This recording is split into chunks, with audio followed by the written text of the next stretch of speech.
Hello প্রিয় শিক্ষার্থীবৃন্দ, আশা করি সকলে ভালো আছেন। তো আপনারা যারা এই ভিডিওগুলো দেখার জন্য অপেক্ষা করেন আমাদের পেজগুলোতে, তো আমরা তারই ধারাবাহিকতায় আজকে সুন্দর একটা জিনিস নিয়ে এসেছি। সেটা হচ্ছে কি, প্রণালী। ছন্দে ছন্দে কিভাবে প্রণালী মনে রাখতে পারেন। চাকরির অধিকাংশ পরীক্ষাতে প্রণালী থেকে প্রশ্ন আসে। উপরে আল্লাহ নিচে জমিন, কথা সত্য। তো আমরা আজকে দেখব বসপরাশ প্রণালী। এই প্রণালীটা কোন টেকনিক অবলম্বন করে আপনি খুব সহজেই আয়ত্ত করতে পারবেন এবং কখনোই চাকরি পরীক্ষায় ভুল হবে না। মাত্র 20 সেকেন্ড। 20 সেকেন্ডে আপনার এই বসপরাশ প্রণালীটা বুঝে নিন।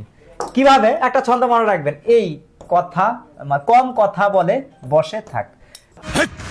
কি বলছিস তুই? একজন আরেকজনকে বলতে থাকে, এই কম কথা বলে বসে থাক। বেশি কথা বলা যাবে না। বেশি কথা বলে যে তাকে বলা হয় কি, বাচাল। কথা কি ক্লিয়ার না ভেজাল আছে? আচ্ছা, এইটা হচ্ছে এশিয়া আর এসে কি ইউরোপ। তাহলে পৃথক করেছে কাকে? আমি আবারও বলতেছি যে স্থানকে পৃথক করে, এশিয়া এবং ইউরোপকে। আর কম কত এসে কৃষ্ণ সাগর, মতে এসে মর্মর সাগর। তার মানে যুক্ত করছে কাকে? কৃষ্ণ সাগর এবং মর্মর সাগরকে।